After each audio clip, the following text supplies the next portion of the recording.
वचन कहता है जहां 2 या 3 जन उसके नाम में इकट्ठे होते हैं, वो अपने वादे के अनुसार उनके बीच में उपस्थित होता है। हालेलुया। और हम जब आए हैं आज, तो हमारा विश्वास होना चाहिए प्रभु यीशु अपने वादे के अनुसार इस जगह पर है। हालेलुया। क्योंकि यदि हम ये सोचे कि हमें बस चर्च जाना है, किस लिए जाना है पता ही नहीं है। हम याद रखें उस भीड़ को, जहां पर यीशु मसीह पर भीड़ गिर रही थी, लेकिन केवल एक स्त्री ने बोला मैं यीशु के वस्त्र छू लूंगी तो चंगी हो जाऊंगी। और जब ऐसा हो गया तो यीशु ने कहा किसने छुआ, मुझे किसने छुआ? तो चेलों ने क्या कहा, प्रभु तुझ पे तो भीड़ गिर रही है, तुझे तो सब छू रहे हैं, तू कहता है किसने छुआ? उसने बोला नहीं, केवल एक ने छुआ। Hallelujah, hallelujah.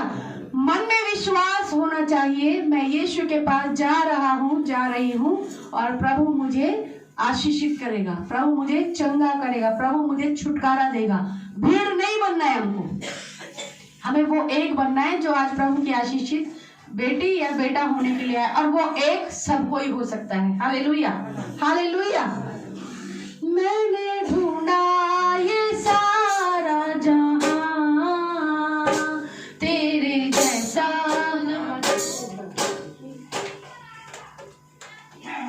जहां, तेरे जैसा ना कोई मिला। मैंने ढूंढा ये सारा जहां, तेरे जैसा ना कोई मिला।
Hallelujah, hallelujah.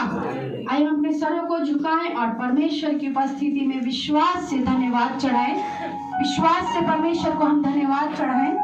नहीं कर पाते यीशु प्रभु, हमारी योग्यता शून्य है तेरे जलाल के कामों के आगे। प्रभु, हम अपने आप को बहुत कुछ समझते हैं, लेकिन जब हम तेरी महिमा को देखते हैं, जब हम तेरी सामर्थ्य के कार्यों को देखते हैं, तब हम समझ जाते हैं प्रभु हम तो कुछ भी नहीं। प्रभु, तेरी बुद्धि अगम है परमेश्वर। प्रभु, तेरे कार्य अगम है परमेश्वर। प्रभु, तेरे जैसा कोई नहीं प्रभु। सच में प्रभु, तुझे समझना अनहोना है। प्रभु, हो ही नहीं सकता कि हम तुझे पूरा समझ जाए। तू तो अवर्णनकारी परमेश्वर है, जिसका वर्णन नहीं किया जा सकता परमेश्वर। तेरे कार्य, तेरे गुण इतने सामर्थ्य है परमेश्वर। प्रभु, जब हम सोचते हैं कुछ नहीं हो पाएगा, तू दिखाता है मैं हूँ, मत डर, मैं तेरे साथ में हूँ। प्रभु, धन्यवाद देते हैं पिछले पूरे समय के लिए। बहुत सी चिंताएं, परेशानियां आई, लेकिन प्रभु तू महान बना रहा अपने जीवन में, हमारे जीवनों में परमेश्वर। तू हमारे जीवनों में महान बना रहा, पिता की नहीं, भाई की नहीं प्रभु, रक्षक की नहीं बना रहा परमेश्वर। धन्यवाद यीशु, धन्यवाद देते हैं प्रभु। धन्यवाद की भेंट चढ़ाते हैं यीशु के नाम में। आमीन। Hallelujah, hallelujah. जलाल हो, जलाल हो, जलाल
Oh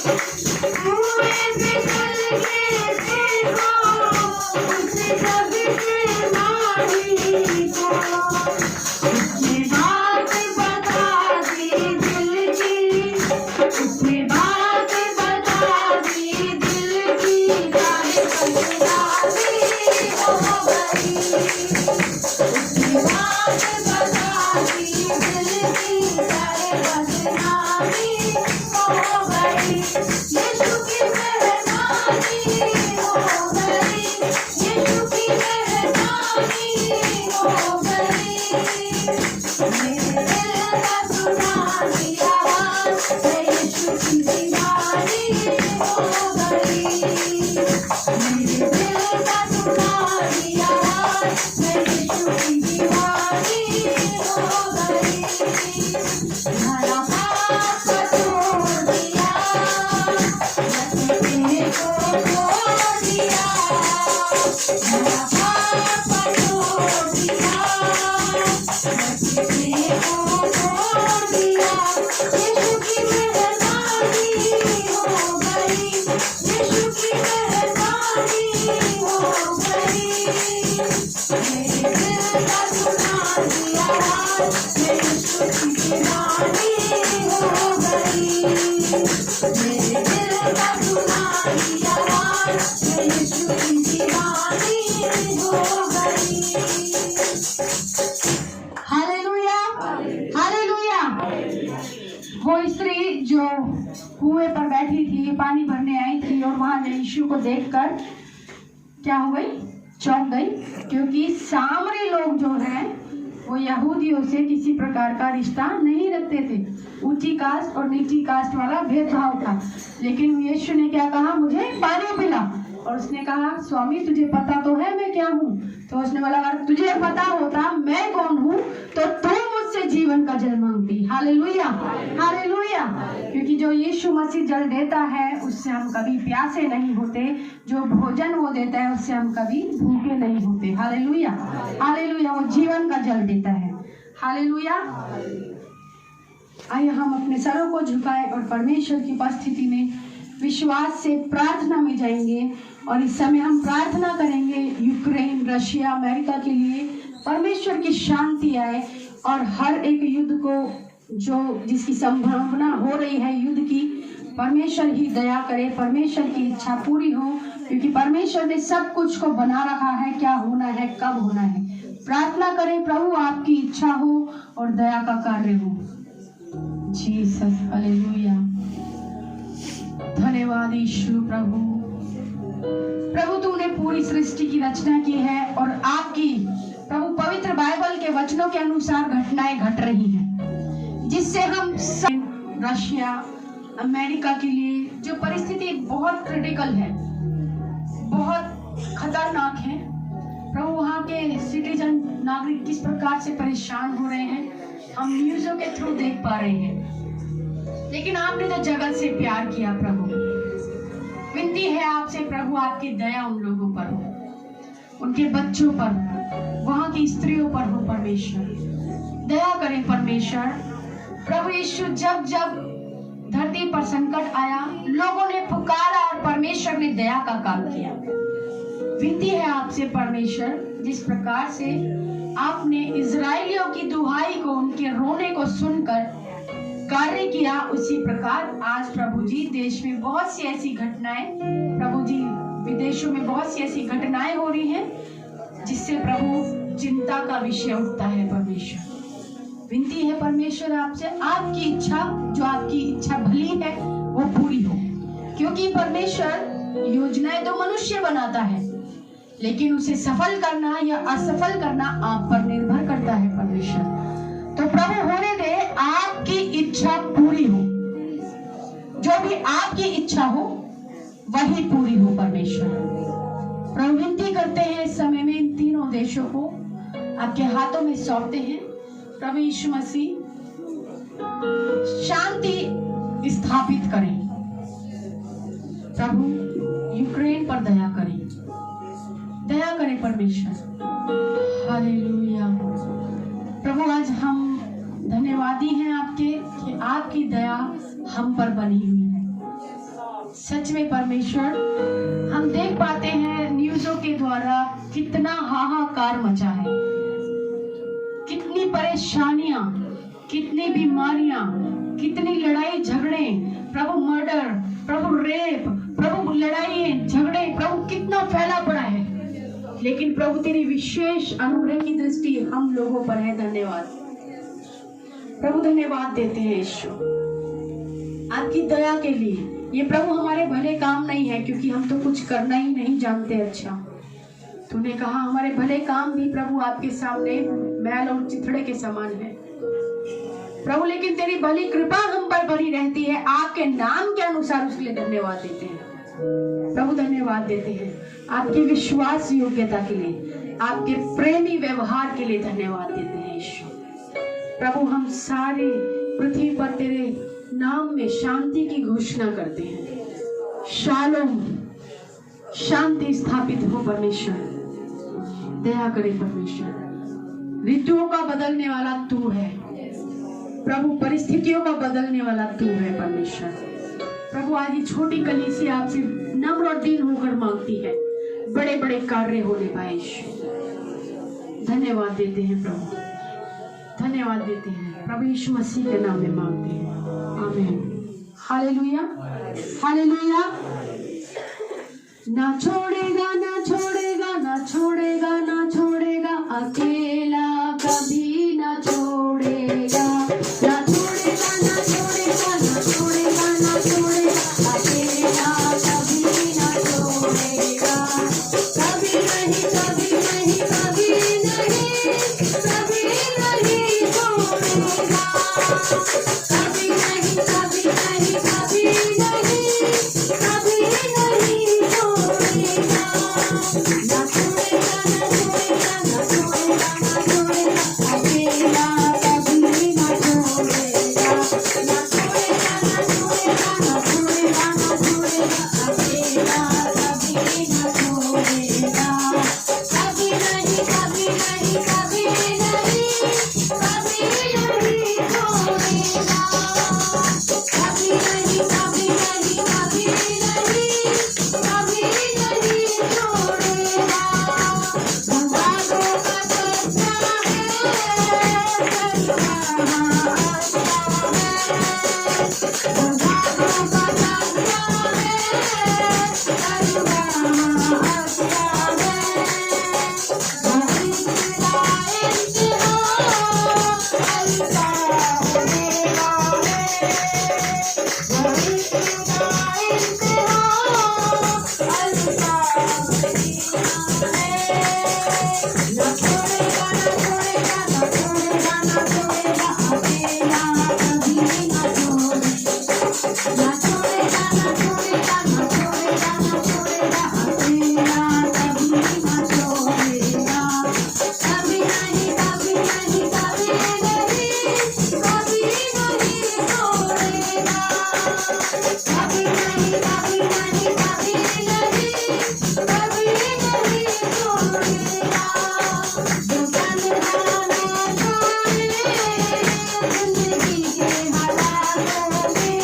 वो वादों का सच्चा है और चरवाहा अच्छा है। हालेलुया।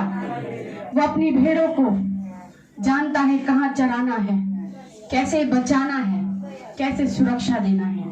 हालेलुया। धन्यवाद देते हैं सर्व सामर्थी परमेश्वर। अच्छे चरवाहा, हम आपकी स्तुति करते हैं, आपकी प्रशंसा करते हैं और धन्य कहते हैं आपके बड़े और श्रेष्ठ नाम को। प्रभु इस समय में जितने भी प्रभु इस भवन में बैठे हैं, जितने रास्तों में हैं, हर एक पर तेरा आत्मा जुम्बिश करे। आज प्रभु तेरी रूह हर एक को छू ले और सब कुछ नया हो जाए परमेश्वर। पुरानी बातें, दुख की बातें, चिंता की बातें, बोझ की बातें आज यीशु के नाम में भस्म होने पाए। आज प्रभु ये कलीसिया तेरे नाम में जलती हुई आग सी जीवित कलीसिया होने पाए। आज मरापन, सड़ापन, गलापन नष्ट होने पाए यीशु के नाम में। प्रभु तेरी रूह हम में जलने पाए परमेश्वर। प्रभु यीशु जिस प्रकार से तूने भीड़ पर अपनी रूह को भेजा और वो अन्य अन्य भाषा में बोलने लगे, उनकी जीभें फट गई। प्रभु इसी प्रकार होने दे परमेश्वर। आज छूले परमेश्वर हर एक को, हर एक उस दिल को जो प्रभु आज चाह से आया है यीशु से मिलने के लिए, जो प्रभु यीशु पूरे विश्वास से आया है यीशु से मिलने के लिए। आज हर एक से बातें करें। प्रभु धन्यवाद देते हैं अंकल के लिए, आपके दास के लिए, जो इतनी दूर से हमारे लिए प्रभु आपके प्रेम में आए हैं कि हमें आत्मिक मन्ना से तृप्त करें। तो प्रभु अपनी आत्मा से उनको आप अगुवाई करें। प्रभु यीशु आज वही हमारी भूख मिटे जो आज हमें लगी है परमेश्वर। और केवल हम सुनने वाले नहीं, वरन उस पर चलने वाले और उसे ग्रहण करने वाले होने दे परमेश्वर। क्योंकि प्रभु तू हमें सुधारेगा, हम सुधर जाएंगे परमेश्वर। प्रभु यीशु आज हमें सही कर वचन के प्रति, आज हमें सही कर विश्वास के प्रति, कि हमारे जीवन उन राह पर चले जो तू ले जाना चाहता है। प्रभु यीशु विनती करना चाहते हैं, आज का वचन हमारे लिए आत्मिक जागृति का, आत्मिक सच्चाइयों का ठहरने पाए यीशु, कि हम उसे ग्रहण करें और आत्मिकता में बढ़ते चले जाएं यीशु। प्रभु होने दे इस समय में जिनको भी प्रभु जी आप चाहते हैं आज के वचन के द्वारा उनका जीवन नया हो जाए, उन्हें लेकर आ जाइए यीशु। प्रभु जी हर एक शैतान की योजना को फेल करते हैं और आज प्रभु इस जगह पर हम आपको रूह में, जिस प्रकार से शद्रक मेशक अबेदनगो आग में थे और राजा ने कहा क्या हमने 3 को नहीं डाला था, देखो मैं 4 देखता हूँ। हालेलुया। उसी प्रकार से आज इस भीड़ में आप उतर आए यीशु, और आज हम महसूस करना चाहते हैं, आज हम आपको देखना चाहते हैं, आज हम आपके दर्शन लेना चाहते हैं परमेश्वर। प्रभु यीशु मसीह आज हमें नया बनाए यीशु, अपने वचन के अनुसार बनाए परमेश्वर। प्रभु आगे के समय को आपके हाथों में सौंपते हैं।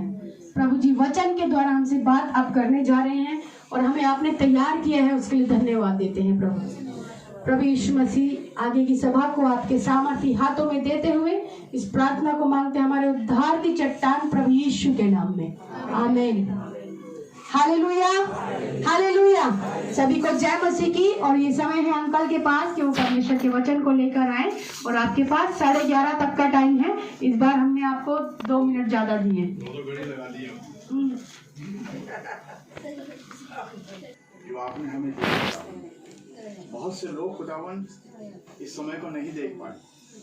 पिछले समय में मैंने सुना है किसी को आपने बुलाया है, अपनी योजना के मुताबिक खुदावन। प्रभु हम आपको धन्यवाद देते हैं कि आपने उस परिवार को संभाला, और प्रभु आगे भी उन्हें संभाले, खुदावन की जरूरतों को पूरा करें। परमेश्वर किसी किस्म की तंगी उनको सुना है खुदावन। हम आपके शुक्रगुजार हैं इस समय के लिए, संगति के लिए खुदावन।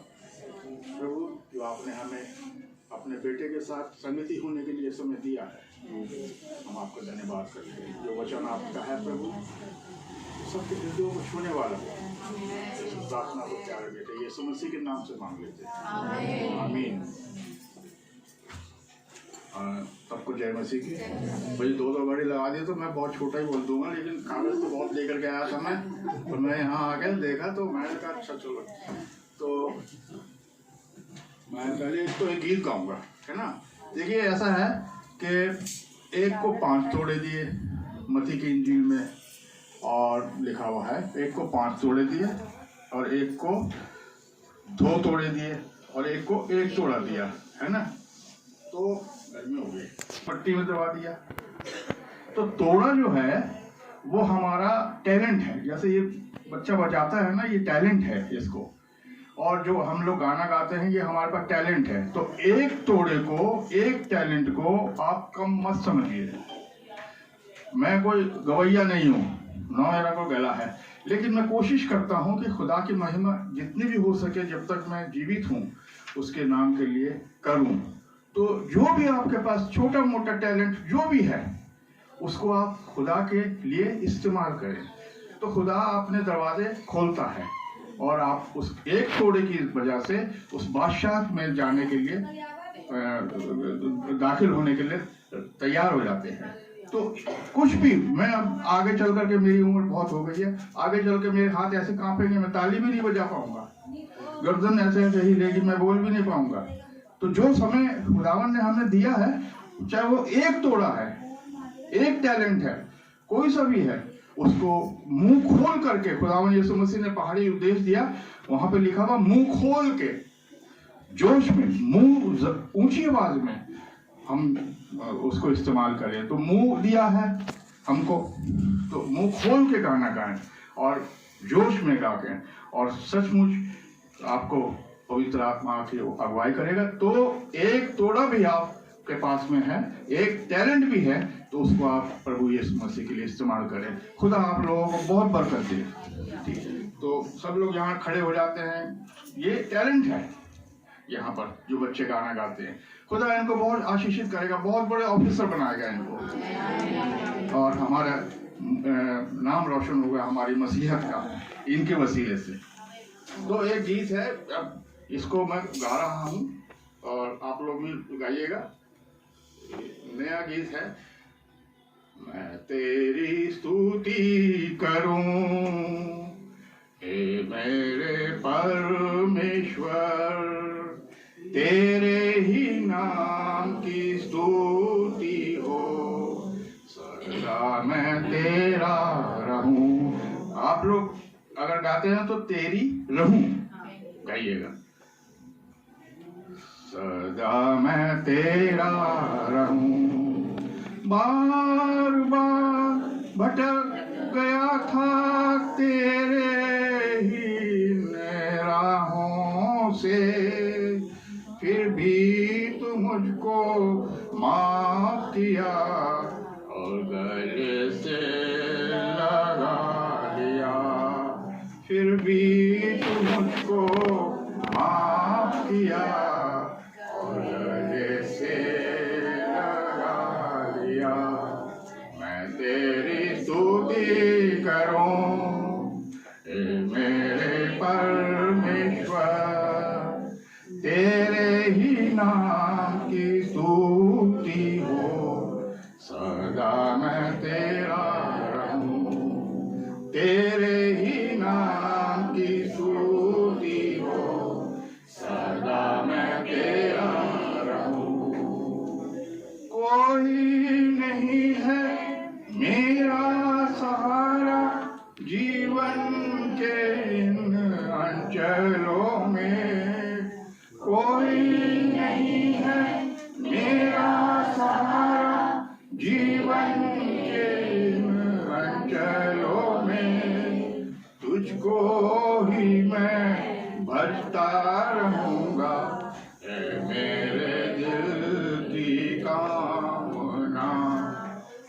को ही मैं भजता रहूंगा, मेरे दिल की कामना।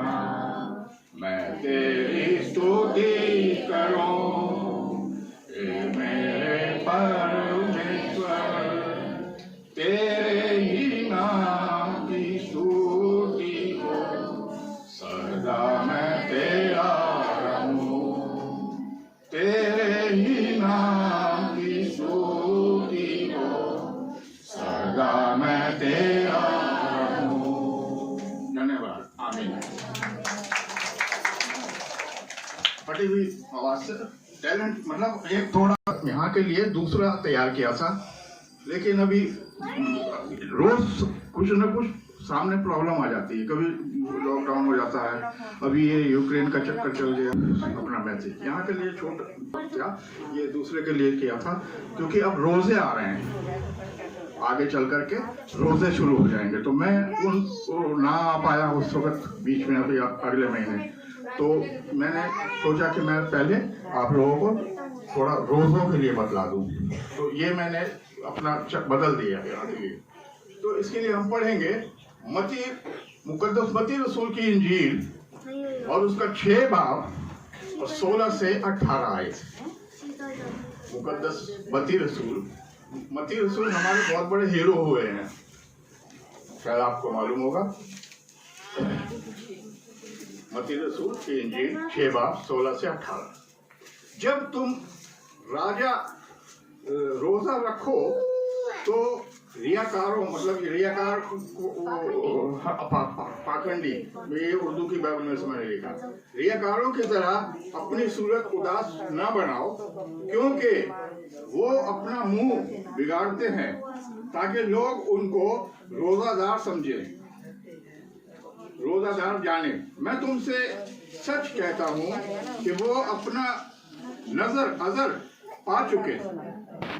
बल्कि जब तू रोजा रखे तो अपने से, बल्कि तेरा बाप जो पोशीदगी में है तुझे रोजादार जाने। इस सूरत में तेरा बाप जो पोशीदगी में देखता है तुझे बदला देगा। रोजा में ये बतलाया गया है। और रोजा जो है ये फारसी शब्द से निकला है, फारसी, और फारसी में रोज कहते हैं रोजे को, रोज, तो उससे रोजा रख दिया गया। फारसी में रोज को रोजा रख दिया गया, फारसी शब्द से ये वर्ड निकला है। मैं इसको बहुत छोटा छोटा करता चला जाऊंगा आगे आगे। अब सवाल है कि ये कपटी, रियाकार मैंने लिखा हुआ, कपटी से यहाँ पर क्या मतलब है, ये हम क्वेश्चन कर रहे हैं कि जो बाइबल में कपटी लिखा हुआ है इससे क्या मतलब है। रियाकार लफ्ज के लिए जो यूनानी, यहाँ पे मैं बतलाना मांगता हूँ कि अक्सर प्रचारक लोग ये यूनानी और इब्रानी भाषा के थोड़े थोड़े वर्ड इस्तेमाल करते हैं ताकि वो हमको समझ में आए। अभी मैं एक मैसेज लिख रहा हूँ, लिख चुका हूँ, वो जिसमें वो बतलाया गया है कि तू अपने पड़ोसी से अपने बराबर मोहब्बत रख, है ना। तो 4 जो आयतें हैं वो यीशु मसीह ने और वो पुलिसी ने बातचीत की है, बाकी उसने यीशु मसीह ने तमसील बतला दी है। तो उसमें जानवर लिखा हुआ है बाइबल की आयत में, बाइबल में एक उर्दू की बाइबल में, और सवारी लिखा हुआ है हिंदी में, और इंग्लिश में एनिमल लिखा हुआ है कि एक एनिमल वहां पर था जिस पर वो गए थे, लेकर के आया था उस पेशेंट को। तो अब जानवर, सवारी लिखा हुआ है, सवारी का क्या मतलब है, जानवर लिखा हुआ, जानवर का क्या मतलब है। तो इसके लिए प्रचारक लोग हिब्रू और ग्रीक के वर्ड इस्तेमाल करते हैं ताकि वो बात क्लियर समझ में आ जाए। तो जानवर से मतलब हुआ है, ये मेरा मैसेज यहाँ पर नहीं है मेरे मैसेज, ये वो गधा था। तो इसलिए बीच में हिब्रू और ग्रीक प्रचारक लोग जो हैं वो इसलिए इस्तेमाल करते हैं ताकि बात क्लियर हो जाए, क्योंकि ट्रांसलेशन मिस्टेक बहुत है इसमें। जब ट्रांसलेट हुई है बाइबल, उर्दू में हुई है पहले, उसके बाद हिंदी इंग्लिश में होती चली गई, तो वहाँ पर वो मिस्टेक हो जाती है। तो कपटी से यूनानी शब्द जो है वो है हिपोक्रेटिस। कपटी का मतलब है रियाकार, उर्दू में रियाकार है, हिंदी में कपटी है। इसका हिपोक्रेटिस मतलब है। और ये एक किरदार बतलाया, किरदार होता है। जैसे एक किरदार, एक डॉक्टर है और वो एक्चुअली में डॉक्टर नहीं है, हकीकत में वो डॉक्टर नहीं है, लेकिन वो अपना किरदार जो है वो डॉक्टर का किरदार निभा रहा है। स्टेज पर वो डॉक्टर की एक्टिंग कर रहा है, लेकिन उसकी क्वालिफिकेशन तो डॉक्टर की नहीं है। तो ऐसे ही ये फरीसी लोग करते थे कि वो रोजा रखते नहीं थे, लेकिन अपने आप को रोजेदार साबित करते थे पब्लिक में जाकर के। और हफ्ते में 2 दिन ऐसा किया करते थे ये फरीसी जो लोग हैं, ये ओल्ड टेस्टमेंट के माहिर थे, शरीयत को मानते थे ये लोग, और यीशु मसीह को बहुत परेशान करते थे ये लोग। तो इसलिए ये अपने आप को 2 दफे रोजा रखते थे, लेकिन रोजा रखते नहीं थे, एक्टिंग करते थे। जैसे मैंने अभी आपको बताया कि एक किरदार का मतलब है, रियाकार का हिपोक्रेटिस मतलब किरदार, कैरेक्टर। एक कैरेक्टर है, डॉक्टर नहीं है, लेकिन वो डॉक्टर की एक्टिंग कर रहा है। तो इसी तरीके से ये रोजा नहीं रखते थे, लेकिन रोजेदार की एक्टिंग करते थे, बाजार में निकल जाते थे तो, और अपने आप को रोजेदार कहते थे। हमने फास्ट रखा हुआ है, हम उपवास में हैं, इस तरीके की। और अपने मुंह को नहीं धोना, और अपने सिर पर तेल नहीं लगाना, और गंदे रहना, और अपने ऊपर राख भी डाल लेते थे ये, ताकि लोग समझें कि इन्होंने रोजा रखा हुआ है। तो लेकिन ये रोजा रखते नहीं थे, फरीसी, पक्की फरीसी जो थे, और ये ओल्ड टेस्टमेंट को मानने वाले थे। जीसस के ऊपर इन्होंने आखिरी वक्त तक विश्वास नहीं करा। तो ये फकी फरीसी रोजेदार नहीं होते थे, लेकिन ये अपने आप को साबित करते थे कि हम रोजे में रखे रहते हैं। और ये लोग हफ्ते में 2 बार रोजा रखते थे, और ये अपने आप को मजहबी मतलब हम लोग जैसे हम अपने आप को शो करते हैं कि जी नहीं हम क्रिश्चियन हैं, मसीह कौम है हम। तो इस तरीके से ये मजहबी अपने आप को शो करते थे, लेकिन ये असलियत में थे नहीं ऐसे, है ना। तो मैं रोजे के लिए बता रहा हूँ कि रोजा हम लोगों को आगे चल के कैसा रखना है। मैं आज तक तो वहां पर पहुंच रहा हूँ, जल्दी करूंगा।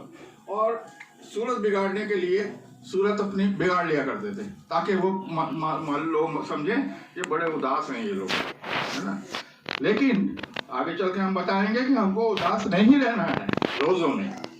तो ग्रीक शब्द जो है, यूनानी भाषा जो है, वो फिर मैं आपको ये बता रहा हूँ कि इसलिए हम लोग इस्तेमाल करते हैं, ताकि वो आप लोग अच्छी तरह से, हम भी समझें और आप सब लोग समझें।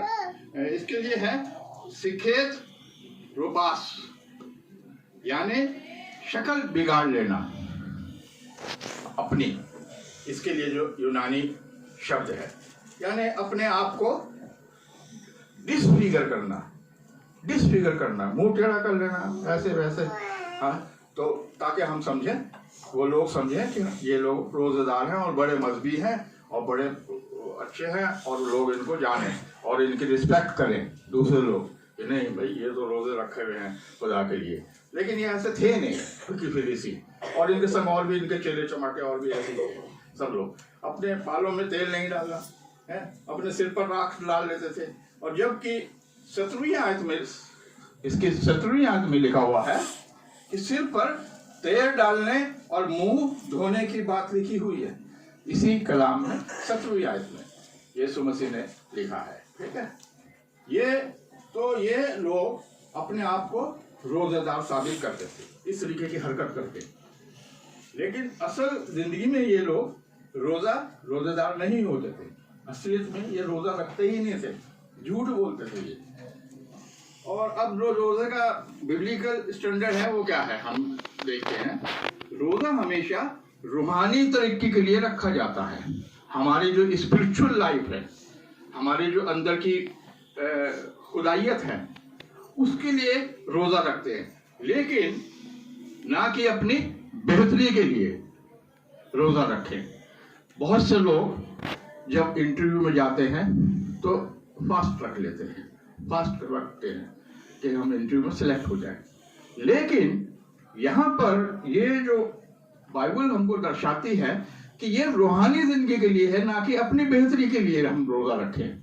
माएँ अक्सर बच्चों के लिए रोजा रखती हैं, अच्छे स्कूल में एडमिशन हो जाए तो रोजा रख के दुआ करती हैं, और ये अच्छी बात है, खुदावंद दुआएं हमारी जरूर सुनता है।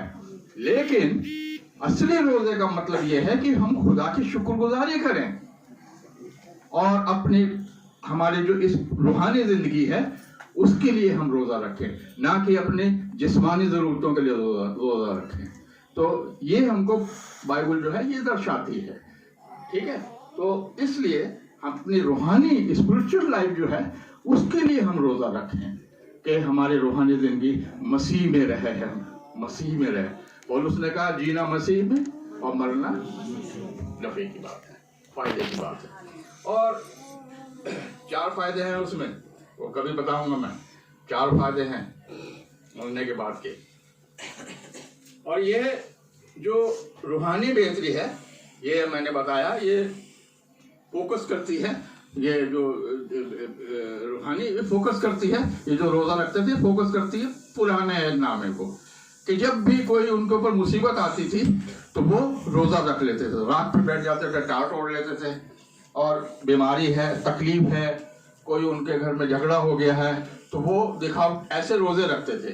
तो लेकिन उनको ये बात की मिसअंडरस्टैंडिंग थी रोजे के बारे में पुराने नियम में। लेकिन नए नियम में आकर के ये बात बदल गई, यीशु मसीह ने इसको बदल दिया। पुराने नाम में जो लोग थे वो रोजा रखते थे अपनी बेहतरी के लिए, अपनी डिमांड के लिए, अपनी जरूरतों को पूरा करने के लिए, लेकिन वो फोकस मैंने बताया कि उस पर करते थे। लेकिन नए नियम में रोजा बिल्कुल बदल गया। नए नियम में आकर के खुदावन यीशु मसीह ने तब्दील कर दिया कि रोजे का असली मकसद क्या है वो बताया। तो पुराने रोजे कुछ हासिल करने के लिए, पुराने नियम में रोजे जो रखते थे कुछ हासिल करने के लिए, लेकिन असली में रोजा जो है वो हासिल करने के लिए नहीं है, खुदावन को शुक्रगुजारी के लिए हम रोजा रखते हैं। और लेकिन नए नियम का रोजा हासिल की हुई चीज के लिए है।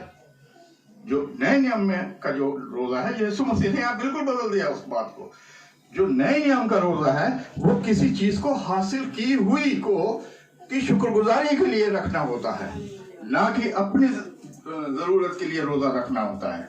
ये अब 40 रोजे हम लोग रखेंगे आगे जा करके, तो ये है। तो ये खुदावन यीशु मसीह के लिए हम रखते हैं, ना कि अपनी उसके लिए रखते हैं। और हम इसको मेडिटेशन कहते हैं, क्योंकि इंसान की जिंदगी खुदा के साथ जुड़ जाती है जब हम रोजा रखते हैं। खुदावन यीशु मसीह के साथ हमारी जिंदगी जुड़ जाती है। समझ रहे हैं ना आप लोग? मैं बहुत सरल करके आप लोगों को समझा रहा हूँ, ये थोड़ा सा ऐसा मैसेज है थोड़ा सा, तो लेकिन मैं आपको सरल करके यहाँ बता रहा हूँ कि ये एक हम लोग मेडिटेशन को क्या कहते हैं बेटा हिंदू में? हाँ, मनन करना। मनन करना, उसके मनन करेंगे यीशु मसीह के लिए, तो हम यीशु मसीह के लिए शुक्रगुजारी के लिए रोजा रखें। एक्सरसाइज है, मजहबी एक्सरसाइज नहीं है, मजहबी एक्सरसाइज नहीं है, रूहानी है। रूहानी रोजा रखते हैं हम लोग, क्योंकि अगर रूहानी रोजा ना रख करके मजहबी रोजा रखेंगे तो हम फकीर फरीसियों की तरह ही हो जाएंगे, ठीक है ना। फकीर फरीसी लोग, आप लोग बाइबल पढ़ते होंगे, बहुत परेशान करते थे यीशु मसीह को, खुदावन यीशु मसीह को। और अच्छा काम करें तो कहीं किसी को चंगा कर दें, ठीक कर दें बीमार को, तो वो क्वेश्चन पुटअप करते थे ये लोग। और इतवार वाले दिन कुछ काम कर दें तो सवाल जवाब करते थे यीशु मसीह की साथ में कि आज तक सबत का दिन है? तो इस तरीके के उनको बहुत परेशान करते थे। तो ये लोग कैसे थे? तो रोजा रखना हमारे ऊपर एक कर्ज है खुदा का। रोजा जो रखते हैं हम, ये एक उधार है हमारे ऊपर। उधार जो कर्ज होता है ना, वो है हमारे ऊपर खुदा का कर्जा हमारे ऊपर है रोजा रखना। और जान, और ये क्योंकि यीशु मसीह ने हमारी नजात के लिए अपनी जान का नजराना दिया। खुदावन यीशु मसीह ने हमारी नजात के लिए, हमारे उद्धार के लिए, हमारे साल्वेशन के लिए अपनी जान का नजराना दिया। इसके लिए हम रोजा रखें कि खुदावन यीशु मसीह का जो खुदा का जो कर्ज है, खुदावन यीशु मसीह ने जो जान दी है, उस कर्ज को हम जिंदगी भर नहीं उतार सकते हैं। जिंदगी भर वो कर्जा बहुत बड़ा है। लेकिन जब हम रोजा रखते हैं तो उस शुक्रगुजारी के लिए रोजा रखते हैं कि खुदावन यीशु मसीह ने हमारे लिए जान दी ताकि हम उद्धार पाए और उस दरवाजे के अंदर दाखिल हो सके जो हमेशा की जिंदगी के लिए दरवाजा है। हमेशा की हमारे साल्वेशन, हमारा उद्धार हमेशा की जिंदगी के लिए है। उसके लिए खुदावन यीशु, हमारे गुनाहों के लिए माफी के लिए खुदावन यीशु मसीह ने अपनी जान दी। उसके अलावा हमारे गुनाह, अगर खुदावन यीशु मसीह सलीब मौत नहीं लेते तो हमारे गुनाह माफ नहीं होते।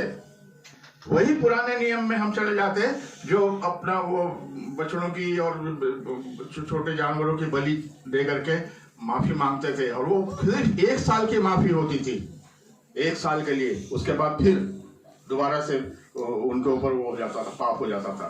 लेकिन यीशु मसीह ने हमें हमेशा की जिंदगी के लिए अपनी जान दी है और वो कर्ज हमारे ऊपर है। उस कर्ज को उतारने के लिए हम खुदा की शुक्रगुजारी के लिए रोजा रखते हैं। इसलिए हमको रोजा रखना है और जरूर रखना है। चाहे वो आप 1 दिन का रखें, 24 घंटे का रखें, 40 दिन का रखें, 1 हफ्ते का रखें, वो आपके ऊपर है। बीमार लोग ना रखें रोजा, ये भी मैं बता रहा हूँ। बीमार लोग रोजा ना रखें। खुदावन आपकी तकलीफों को सबसे वाकिफ, सब जानता है। खुदावन आपके दिल के भेदों को जानता है? लेकिन जो तंदुरुस्त लोग हैं वो खुदावन यीशु मसीह की शुक्रगुजारी के लिए रोजा जरूर रखें, ना कि अपने फायदे के लिए कि मैं इनाम में पास हो जाऊंगा। ऐसे नहीं, खुदावन को शुक्रगुजारी करने के लिए हमको रोजा रखना है। इसलिए जिंदगी में कभी भी मौका मिले, जब भी मौका मिले, 1 रोजा जरूर रखिए। 1 हफ्ते का रोजा जरूर रखिए, 10 दिन का रखिए और 40 दिन का रोजा रखते हैं। लेकिन 40 दिन का रोजा जो है वो गुड फ्राइडे से कोई ताल्लुक नहीं है उसका। मैं अभी आपको बताऊंगा, गुड फ्राइडे से उस 40 दिन का ताल्लुक कुछ भी नहीं है। लेकिन हम गुड फ्राइडे को सामने रखते हुए वो 40 दिन रोजे रख लेते हैं और लेकिन उससे कोई ताल्लुक नहीं है। रोजा जो है, हम खुदावन को शुक्रगुजारी का रोजा रखते हैं कि उसने हमारे लिए जान दी है, इसलिए हम रोजा रखते हैं। और इसीलिए आप लोग भी रखिए खुदा को शुक्रगुजारी के लिए कि यीशु मसीह ने हमारे लिए दरवाजा खोला है बादशाहत में दाखिल होने के लिए। तो इस तरीके का रोजा रख सकते हैं। और सवाल है कि यीशु मसीह ने 40 दिन, वो सवाल आ गया है। देखिए, सवाल है कि यीशु मसीह ने 40 दिन के रोजे तो अपनी खिदमत शुरू करने के लिए रखी थी। जब यीशु मसीह ने बपतिस्मा लिया है और बपतिस्मा लेने के फौरन बाद वो चले गए हैं पहाड़ पे, छोटी पहाड़ी थी, वहां चले गए हैं और वहां उनको इब्लीस मिल गया है। लेकिन उनका मकसद ये था कि वो बपतिस्म लेने के बाद में खुदावन यीशु मसीह की प्रचार करेंगे। उनकी अपने जो उनको खुदा बाप ने उनके अपने बेटे को मिनिस्ट्री दी थी, मिनिस्ट्रियल मिनिस्ट्री जो दी थी, उसको अभिषेक खुदा से लेने के लिए वो वहां पे गए थे, उस ब्लेसिंग लेने के लिए, ताकि वो अपनी मिनिस्ट्री को वो जानते थे कि मेरे आगे जब मैं काम करूंगा प्रचार का तो मुझे बहुत तकलीफें आएंगी, लोग मुझे बहुत परेशान करेंगे। ये फकीर फरीसी जो थे, ये पुराने नियत को, तौरा को, जो ये शरीयत को मानते थे, ये बहुत तंग करते थे खुदावन यीशु मसीह को। तो उनको ये सारी बातें मालूम थी और वहां उनको इब्लीस मिल गया और इब्लीस ने भी उनको बहुत परेशान किया और वो उस वार को जीत करके फौरन 40 दिन उन्होंने फांका रखा है। पूरा खुदावन यीशु मसीह ने 40 दिन फांका रख करके और खुदा से अभिषेक होकर के वो नीचे आए गलील में और उसी दिन उन्होंने प्रचार शुरू कर दिया। अपने मिनिस्ट्री को उसी दिन शुरू कर दिया खुदावन यीशु मसीह ने। लेकिन हम इन रोजों को यीशु मसीह के जो क्रूसिफिकेशन से जोड़ देते हैं। इन रोजों से खुदावन का ये क्रूसिफिकेशन से कोई मतलब नहीं है। जो 40 रोजे हम रखते हैं गुड फ्राइडे से कोई मतलब नहीं है, क्योंकि ये जो क्रूसिफिकेशन का और खुदावन की जो गैप है, जो जब उन्होंने मिनिस्ट्री शुरू करी है करीब से कोई इसका लेना देना नहीं है। लेकिन हम जो रोजा रखते हैं, आप जो रोजा रखें, हम जो रोजा रखें, कोई भी रोजा रखे, वो खुदा बाप की इस शुक्रगुजारी के लिए रखें कि उस यीशु मसीह हमारे लिए सलीब पर चढ़ा, हमारे गुनाहों के लिए और हमारी माफी के लिए और हमारे लिए दरवाजा खोलने के लिए। अगर वो यीशु मसीह क्रूसिफाई नहीं होते तो हमारे लिए नजात का रास्ता नहीं था, ना हम नजात में ऐसे गड्ढे में गर्द में पड़े रहते। तो इसलिए हम रोजा रखे कि खुदा को शुक्रगुजार कर सके। वो कर्जा हमारे ऊपर है खुदा का, और ये हमारे रिलीजियस एक्सरसाइज होनी चाहिए और ना कि स्पिरिचुअल एक्सरसाइज होनी चाहिए। अब जो ज्यूइश कैलेंडर है, इसमें थोड़ा सा फरवरी का महीना और पूरा मार्च और थोड़ा सा महीना है अप्रैल का ज्यूइश कैलेंडर जब बना है, तो इसको लेंटन कहा गया। लेंटन, इसको बच्चों को मालूम है, तो इसको लेंटन कहा गया। तो इससे ये लेंट सीजन पड़ गया, लेंट सीजन, उसको लेंट सीजन कह दिया। तो मत्ती 4 बाब की 1 आयत में लिखा हुआ है के मुताबिक यीशु मसीह बैप्टिज्म लेने के फौरन बाद अपनी मिनिस्ट्री को शुरू करने से पहले 40 रोजे रखकर खुदा से मदद मांगी है। देखिए ना, खुदा से मदद मांगी है उसने, ताकि मैं वो जो 3.5 साल के जो उन्होंने काम करना था, वो पूरी तरीके से खुदा उनकी मदद करे, उनको अभिषेक करे। इसलिए वो वहां पर गए थे। और क्योंकि वो जानते थे कि बहुत सारे इश्यूज उनके सामने आएंगे, बहुत सारी डिफिकल्टीज उनके सामने आएंगी, इसलिए वो वहां गए थे।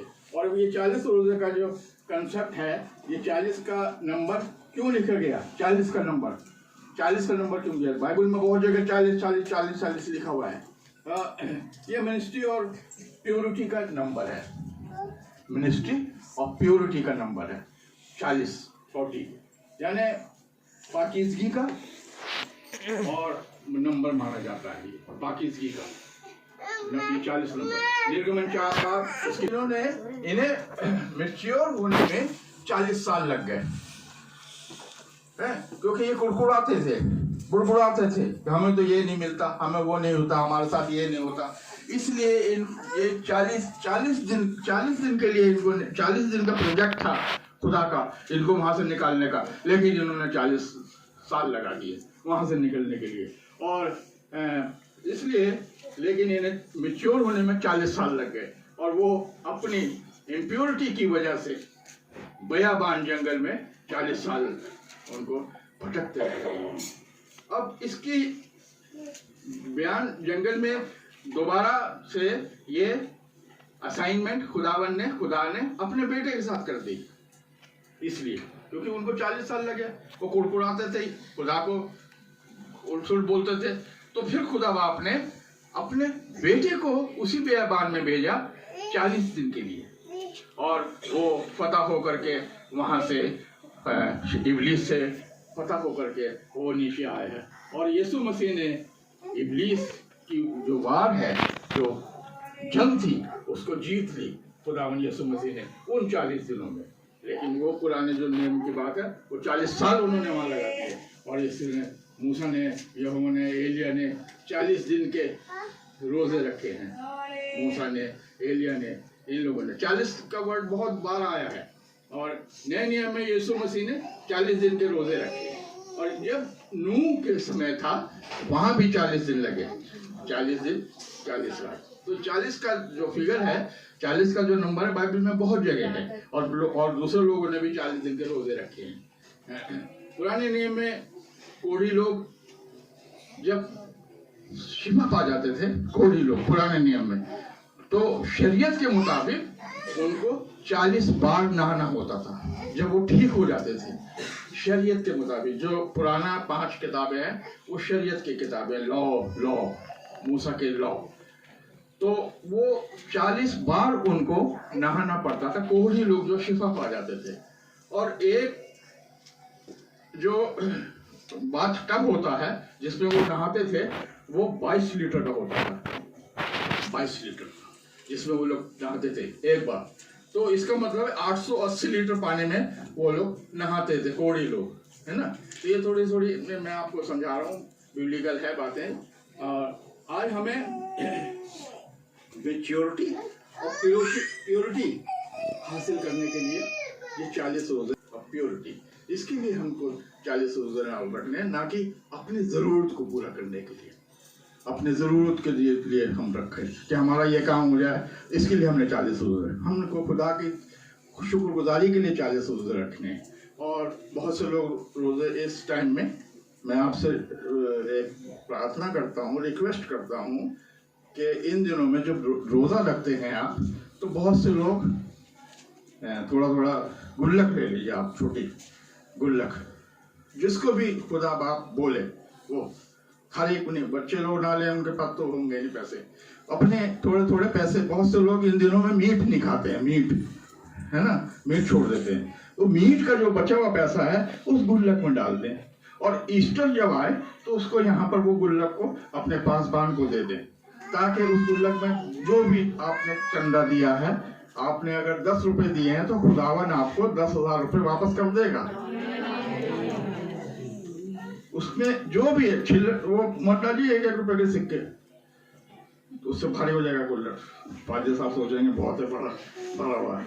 जो भी आपको खुदा गवाही देता है, जो भी आपके मन में इच्छा आती है, वो उसमें डाल करके, जब से आपके रोजे शुरू होते, वो आके कुल्लर में ला रहा था, कुल्लर 25 कुल्लर, और मैंने कहा यहाँ का सिस्टम पता नहीं क्या है।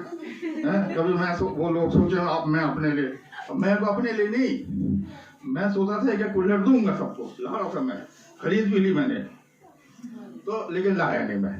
तो वो फिर पैसा इस हैकल के लिए काम आता है।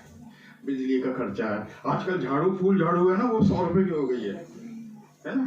तो वो खर्चे जो आप पैसा देंगे, उससे इस हैकल को काम आएगा। कोई अपनी जेब में नहीं डालेगा उसको, और वो जो डालेगा वो पाप भी ठहराएगा। तो लेकिन आप अपने मन से दे दीजिए, वो अगर अपनी जेब में डालने दीजिए, खुदा देखता है आपको, ठीक है ना, उसका फल उसको मिलेगा, आपका फल आपको मिलेगा। तो इन रोजों में एक छोटी कुल्लर ले लीजिए, कुल्लर, और उसमें जो भी हो, जितना भी आप डाल सकते हैं, 10 रुपए, 20, 25, 30, जो भी, 100, 200, 500, 1000, जो भी आप डाल सकते हैं, आप अपनी इच्छा से डाल करके ईस्टर की इबादत में यहाँ पे ले आइए। वो कुल्लर, आपका नाम नहीं लिखा होगा उसके ऊपर, है ना, उनको दे दीजिए, और आपके सामने ही तोड़ी जाएगी वो, और आपके सामने गिनती होगी, और फिर वो लिख दी जाएगी रजिस्टर में कि ये इतना पैसा है। फिर वो इस साइकिल के लिए काम आएगा, ठीक है। तो ये आप खुदा की शुक्रगुजारी है, ये हम अपनी तरफ से शुक्रगुजारी है ये इन रोजों में। तो ऐसा अगर आप करेंगे, खुदा आपको बहुत आशीर्वाद करेगा, आपके बच्चों को उम्रदारी देगा, आपके बच्चों को बड़े ओहदों में पहुंचाएगा, और आपके घर में शांति बनी रहेगी, और हर तरह की तरक्की रहेगी। तो इसलिए मैं ये बतला रहा हूँ आगे, है ना। तो वो जमा करके यहाँ कुल्लर ले आएंगे, तो ये हैकल के लिए काम आएगा। बिजली का है, बहुत से खर्चे होते हैं। अब ये गर्मी आ गई, एसी चलेगा, है ना। तो खुदा बाप आपको देगा, वापस कर देगा, रखता नहीं है वो किसी का पैसा। तो आज कई क्रिश्चियन लोग भी रोजों में मीट नहीं खाते, मैंने आपको बताया। और क्रिश्चियन एब्सोल्यूट रोजा रखते हैं, क्रिश्चियन लोग पूरा रोजा रखते हैं। बहुत से लोग वो जूस, कुछ लोग तो जूस पीते हैं रोजों में, चाय भी पी लेते हैं, और लेकिन जूस में भी सारी सब चीजें हैं ताकत के लिए, हैं। और चाय में दूध होता है, और कार्बोहाइड्रेट भी होता है, चीनी मिली होती है, तो उससे बॉडी को वो मिलती रहती है ताकत। तो उसका कोई फायदा नहीं है उस रोजे का। रोजा रखते हैं ताकि आप, कमजोरी जरूर आएगी आपको, जिस्मानी, लेकिन रूहानी कमजोरी नहीं आएगी। रूहानी कमजोरी आपकी बनी रहेगी, क्योंकि आप खुदा के लिए रोजा रख रहे हैं, उसके शुक्रगुजारी के लिए रोजा रख रहे हैं। तो रोजा इस तरीके से होता है, ना कि जूस पी करके और कहेंगे हम तो रोजेदार हैं। ऐसा नहीं रोजा रखते, वो जैसे फिक्र फ्री से रखते थे। लेकिन यीशु मसीह ने हमको जो रोजा इंट्रोड्यूस कर रहे हैं, यीशु मसीह बाइबल में वो जो इंट्रोड्यूस कर रहे हैं, वो हमारी रूह की ताजगी और हमारी रूहानी तरक्की के लिए वो रोजे हैं जो इंट्रोड्यूस खुदावन यीशु मसीह हमको बाइबल में कर रहे हैं। वो उसको जो रोजों के जरिए खुदा के शुक्रगुजार करते हैं, वो हमारी रूह की ताजगी के लिए इंट्रोड्यूस कर रहे हैं, क्योंकि रोजा इंसान और खुदा की फेलोशिप होती है, मेल मिलाप होता है। रोजा जो है खुदा के साथ मेल मिलाप होता है। 11:30 का टाइम दिया था, मैं यहीं बंद कर दूंगा अभी थोड़ी। तो इसलिए और आगे है, आगे भी और भी लिखा हुआ है। और लेकिन मत्ती 25 बाब में 35 आयत में लिखा पूरी हो जाती है। ये जो यशाया नबी की 58 बाब की 6 और 7 आयत में लिखा हुआ यशाया नबी की, जिस उपवास से मैं प्रसन्न होता हूँ, वो जो लिख रहा है वो क्या ये नहीं कि अन्याय से बनाए हुए दासों, मतलब वो ये बता रहा है यशाया नबी के तरस खाओ, एक दूसरे के ऊपर तरस खाओ इन रोजों में, और एक दूसरे की सहायता करो और कलीसिया से मेल मिलाप करके रहो। यशाया नबी इसमें ये बताना मांग रहा है। और जो लोग दुखी हैं, अभी एक दुखी परिवार है यहाँ पर अभी हुआ है, आप उनको मिलके आइए आप लोग और उनको सहानुभूति दीजिए। ये है असली रोजा। और उनकी जो जरूरतें हैं, जो भी आप कर सकते हैं वो पूरी करेंगे तो खुदा आपको आशीष देगा। और वो ये जो बात पूरी हो जाती है पुराने नियम की, नए नियम में पूरी हो जाती है। मत्ती 25 बाब की 35-40 आयत में ये सारी बातें कि अपने आप को दीन बनाओ, अपने आप को नरम बनाओ और एक दूसरे के काम करो और अपने साथ वाले को अपना पड़ोसी समझो। ये है असली रोजा, है ना कि खाने पीने से। और खुदा की शुक्रगुजारी में रोजा रखो। और इसलिए रोजा रखना क्राइस्ट को पसंद आता है, जीसस को पसंद आता है। इसलिए ये है रोजे का असली मकसद। बाकी हम अगली बार बताएंगे आपको। और पूरे 11:30 बजे मैंने बंद कर दिया। धन्यवाद। खुदा आप सबको बहुत आशीष दे।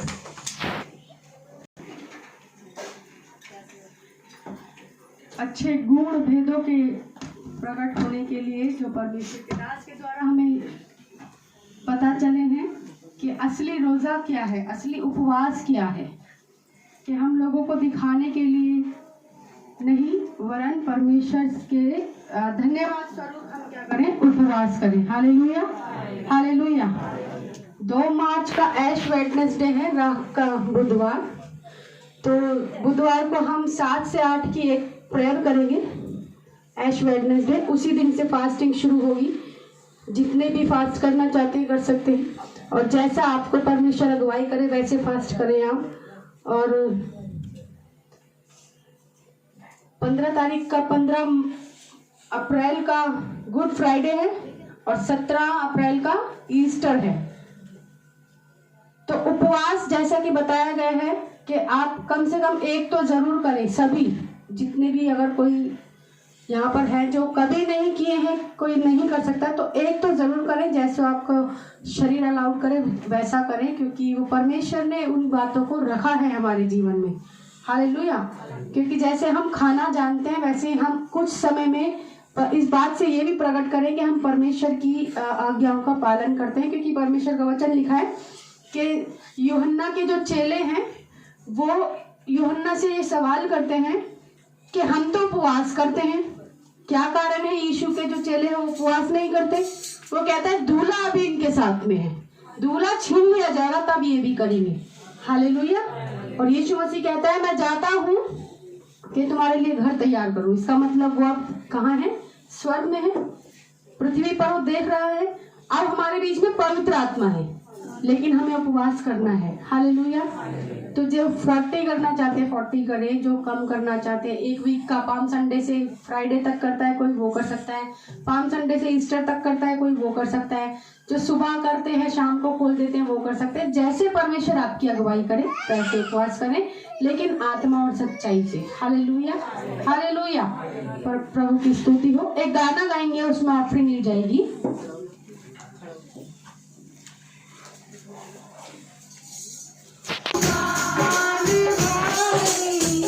Yeah.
हम समय को नष्ट ना करें, जल्दी से गवाहियों को शेयर करें परमेश्वर की उपस्थिति में।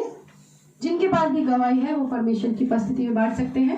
सभी को जय मसीह की। जय मसीह की। मैंने फीस पे करी थी और मेरी फीस मैंने नहीं, मेरी फ्रेंड के थ्रू करवाई थी, क्योंकि फ़ोन से नहीं होनी थी, लैपटॉप से करवानी थी। और उसने करी, पता नहीं, मुझे नहीं पता उसने कर दी होगी, पर उस पर रिसिप्ट लिखा नहीं आ रहा था। 2 दिन हो गए, 3 दिन हो गए, प्रभु रिसिप्ट लिखा क्यों नहीं आ रहा, देना और फीस पे कर दिया। मैंने चाची को बोला चाची प्रार्थना करना, और मैं प्रभु का धन्यवाद करती हूँ। जैसे ही मैं चर्च से उस दिन गई, मेरी रिसिप्ट लिखी गई आ गई। हालेलुया, हालेलुया, प्रभु की स्तुति। और किसी की गवाही? सबको जय मसीह। जय मसीह की। आप सबको मालूम है, मैंने दुकान डाली थी, तो वो दुकान पहले तो अच्छी चली, ठीक थी, लेकिन वो वैसे तो सभी के रोजगार नहीं चल रहे हैं, तो हमारी दुकान भी नहीं चल रही थी। ये बोल रहे यार किराया मुझे अपने पास से भरना पड़ रहा है और कुछ भी नहीं आ रहा, 100-150 रुपये से क्या होता है, न कोई फोल्डर वगैरह का, तो फोल्डर से ही इनकम होती है। बोले क्या करूँ मैं, क्या करूँ। मैंने कहा मैं तो ये है परमेश्वर की योजना कुछ हो, प्रभु ये चाहता हो कि मैं दुकान अपना क्यों खोली, इसको बंद कर दें। उन्होंने कहा कर दूँ, मैंने कर दीजिए। फिर मैं क्या करूँगा। फिर मैंने कहा आप जिनके यहाँ पहले शॉप में बैठते थे उससे बात कर लेना। ये गए उसके पास, उससे बात की कि मुझे मेरी दुकान नहीं चल रही है, क्या दिनेश भाई मुझे दोबारा दुकान में जगह दे देंगे। तो बोले मैंने तो जो पहले मना किया था, तू कहाँ जा रहा है, आ जाओ, तेरा काउंटर अभी भी यहीं रखा हुआ है। प्रभु की स्तुति। वो पेट्रोल ने दुकान खोली थी, बंद कर दी, उनकी कुरकुराहट तो अभी भी जारी है कि प्रभु तूने ये क्या किया, मेरी दुकान खुलवाई भी, बंद भी कर दी। लेकिन परमेश्वर का मैं धन्यवाद करती हूँ, जहाँ पहले बैठते थे वहाँ दुकान दोबारा मिल गई, इसके लिए मैं धन्यवाद। प्रभु की स्तुति हो। और किसी की गवाही? सभी को जय मसीह। जय मसीह की। मैं भी प्रभु का धन्यवाद करती हूँ कि बुधवार को बाबू को इंजेक्शन लगा था, तो रात के टाइम उसमें बहुत दर्द हो रहा था और एकदम से पता नहीं क्या हो गया था, वो आँखें ऊपर ही ऊपर कर रखा था, तो हम डर गए सब लोग। फिर मैंने प्रार्थना की और डॉक्टर से लेके गए, प्रभु ने मेरे बाबू को प्रभु की स्तुति हो। और किसी की गवाही? मैं भी प्रभु का बहुत बहुत धन्यवाद करती हूँ कि हमारा जो माल बन के गया था, तो वो वहाँ से चिल्लाने लगे कि ये क्या, मतलब एक बार पहले आ चुका अल्टर के लिए, दोबारा गए, फिर उन्होंने बोल दिया, तो फिर वो तेरे अंकल फिर घर में आके परेशान हो गए, कह रहे मैं तो टूट गया है, ये क्या हो गया। मैं भी उदास हो गई, फिर मैं प्रार्थना में बैठ गई, प्रार्थना करने लगी, प्रभु बार बार वो उधेड़ खोल करते रहेंगे तो सारा माल खराब हो जाएगा, तो हमारी लग जाएगा। तो फिर मैं बैठी, फिर वो कहता ना कि प्रभु तो बातें करता है, हृदय से ही बात कर लेता है। वचन मैं तो वचन का इतना नहीं लगाती ध्यान, मगर मेरे तो हृदय से ही बात हो जाती है। कहा कि जब उसने बुलाया है ना, तू जा, मगर कुछ मत बोलियो, वो कुछ भी बोले चुपचाप सुनियो और आ जाइए। तो फिर मैंने नीचे गई फैक्ट्री में और मैंने उनको ऐसे बोला कि जाना और कुछ मत बोलना, वो क्या बोलता क्या नहीं बोलता। जब वो गए वहाँ पर बोला हाँ जी दिखाओ मेरा माल। तो जो दूसरा एक कटिंग मास्टर है वो सोचता अगर ये आ गया ना, ये तो बहुत अच्छा है, मतलब सही है, कि मैं इसकी वजह से मैं कहीं पीछा ना हट जाऊँ, ये मुझे ना निकाल दे। मगर जैसे वो माल को फिर जो निकालता गया, प्रेस कराते गए सारा सही, दूसरा निकाले प्रेस कराए सारा सही। तो मैं वो जब घर आए ना तो बोले माल पास हो गया। प्रभु की स्तुति, हालेलुया। और किसी की गवाही? सभी की जय मसीह की। जय मसीह की। मैं प्रभु का धन्यवाद करती हूँ कि मैं पूरे 2 साल से 2 साल के बाद तालियां बजाएंगे जोरदार। तालियों की बात नहीं है, बड़ी शर्म की बात है, हाँ ये तालियां वो नहीं है आपका स्वागत हो रहा है, ये शर्मिंदगी दिलाने वाली है। पर उसमें भी मेरी जो प्रॉब्लम है वो बहुत ज़्यादा बढ़ गई थी, इसकी वजह से नहीं आ पाई। कभी जब आना चाहो तो लेकिन कभी प्रॉब्लमों का हल तो प्रभु के ही पास है। हाँ, तो इसीलिए रात को भी हमने सारी तैयारी करके रख ली थी। रात को एक जगह हम प्रार्थना करने गए, जिस लड़की के लिए करीबन 1 हफ्ते 1.5 हफ्ते से प्रार्थना कर रहे थे वो मंदिर पे जा करके।